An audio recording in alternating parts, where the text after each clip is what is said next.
Para falar sobre investimento em shopping centers, nós estamos com o Bayar Lima, presidente da Brookfield Shopping Centers. Tudo bem, Bayar? Tudo bem, tudo ótimo. Bayar, eu estava ouvindo vocês na plenária e houve esse ciclo de capitalização dessa indústria por vários meios, etc. Houve um movimento de aquisições e tal, grande, inclusive por parte da Brookfield. Isso. E aí, agora, o que parece, o viés é expandir, revitalizar os empreendimentos que existem e inaugurar novos. Exatamente. É isso mesmo? Não acabaram as aquisições? Eu acho que hoje existe uma escassez muito grande de oportunidades de aquisição. Eu acho que o shopping center é um investimento de longo prazo, é um investimento com contratos de longo prazo indexados em inflação. Quer dizer, é uma poupança maravilhosa para aquele empreendedor que quer deixar isso para os filhos. Então, por isso é que esse empreendedor também não é alavancado, como a gente chama, ele não tem muitos empréstimos. Ele normalmente investiu o seu próprio capital. Então, ele não tem hoje incentivo para vender. Se ele não tem incentivo para vender e é muito difícil você criar novos shoppings, hoje você construir novos shoppings, obter aprovações de novos shoppings é muito difícil, ele diz, eu vou vender nesse shopping e vou botar aonde? Então, é por isso que existe, hoje o crescimento será feito através de expansões nas grandes cidades e de construção de novos shoppings em alguns lugares, nos novos bolsões de crescimento de renda no Brasil. Agora, eu me lembro que antes da aquisição do Plaza pela Brookfield, houve uma operação de fundo de investimento imobiliário no Higienópolis, que foi um grande sucesso na época, né? É um tremendo sucesso. Certo.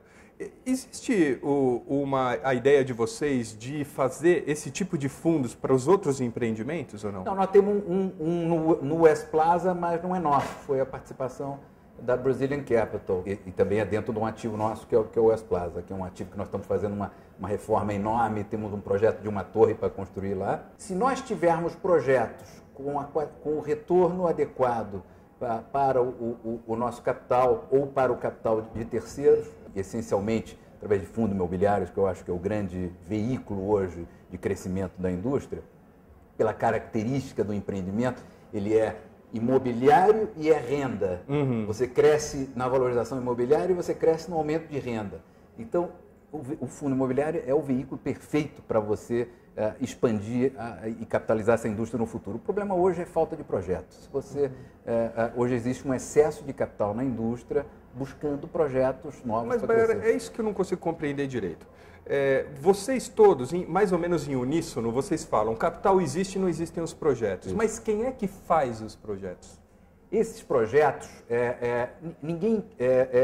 a demanda para um projeto de shopping center nasce a partir de um projeto urbanístico de crescimento residencial. Às vezes, erradamente, se pensa que vamos trazer um shopping para atrair investimentos imobiliários residenciais. Ao contrário, shopping center depende de clientes e moradores já residentes da área primária e secundária do empreendimento. Então, tem que vir primeiro o residencial, depois o comercial e depois virar o shopping center. Senão, se nós viermos antes, para quem que nós vamos vender? Mas, Bayar, essa ordem natural não é um pouco um paradoxo? Porque vocês dizem que falta terreno e que os terrenos que tem são caros, justamente depois inviabiliza o retorno do investimento. Isso nas grandes cidades. Ah, entendi. Nas grandes cidades hoje, tem lugares aqui da cidade de São Paulo, hoje o terreno é permutado por 50% do investimento. Eu vi um prédio comercial outro dia nesse... 50%? 50%. Quer dizer, hoje, antigamente era 18%,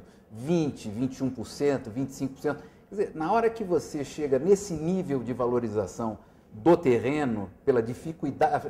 Porque são terrenos que têm já a sua aprovação, são terrenos onde você tem espaço para construir de uma forma viável. Esses terrenos hoje estão valendo uma barbaridade. Então, hoje o capital está buscando terrenos nos subúrbios e nos novos centros de consumo.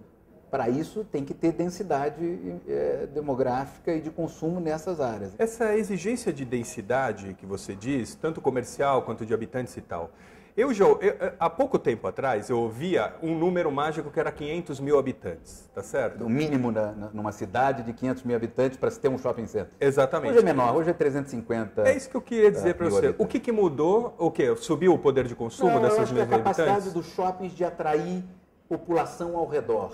Hoje os shoppings nas cidades do interior são pontos de destinação. Então eles têm a capacidade de atrair clientes de cidades vizinhas, municípios vizinhos que pegam o seu carro e vêm ao shopping como lazer, cinema, restaurante, supermercado. Por isso é que esses shoppings de interior têm essa característica de shoppings, o que a gente chama de power centers, são grandes âncoras, grandes cinemas, grandes restaurantes que atraem esse público também de fora. Quer dizer, então hoje com 350 mil habitantes, 400 mil habitantes, você consegue fazer hoje um shopping center, logicamente não um shopping center do tamanho do Rio Sul, do Paulista, do Higienópolis, mas um shopping center hoje de 16 mil de ABL, 19 mil de ABL, que normalmente esse é o formato desses shoppings nessas cidades menores. E você coloca como uma barreira a existência ou não de lojistas, de varejistas para compor mix desses shoppings.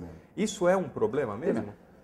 Primeira barreira são as grandes redes de varejo, as âncoras. Elas trazem o público, o tráfego, que é tão importante para um shopping center que está nascendo do zero. As satélites, você depende muito dessa migração da rua para o shopping center. É aquela lojinha que os donos tocam. Hoje, qual é a dificuldade?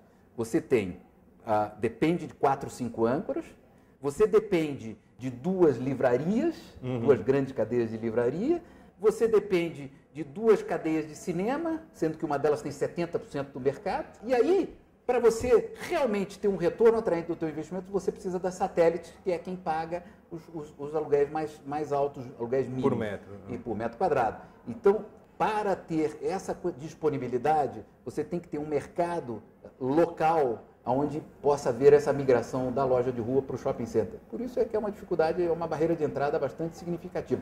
Nós não temos hoje ainda no Brasil grandes redes de lojas de vestuário, de calçados, que possam acompanhar esse crescimento. Sem essas redes montadas, nós não vamos conseguir crescer. E, para terminar, como você acha que fecha, então, essa equação? Onde é que está o nó que ele precisa ser desatado para que esses 2 ritmos sejam paralelos e que consiga se fazer um projeto só, porque não tem shopping sem lojista e não tem lojista sem shopping? A formação desses grupos de varejo é que vai permitir que a gente acelere o nosso projeto de crescimento. E, logicamente, temos que ter uma diminuição da carga tributária em cima desse lojista, nós temos que haver uma queda de juros muito grande para que o risco nesse investimento e o financiamento seja positivo e que você possa se alavancar para viabilizar os projetos. Hoje o BNDES é o único investimento hoje, o único financiamento que você consegue ter o custo compatível com o retorno que você e os riscos do investimento de shopping center. Então, a conjunção desses fatores é que vai acelerar o nosso projeto de crescimento. E, logicamente, acima de tudo, regras mais claras e obedecidas de licenças ambientais, licenças de tráfego. Hoje você diz ao seu investidor, esse projeto vai levar 6 meses para ser aprovado e nós vamos levar 18 meses de construção e vamos abrir daqui a 2 anos.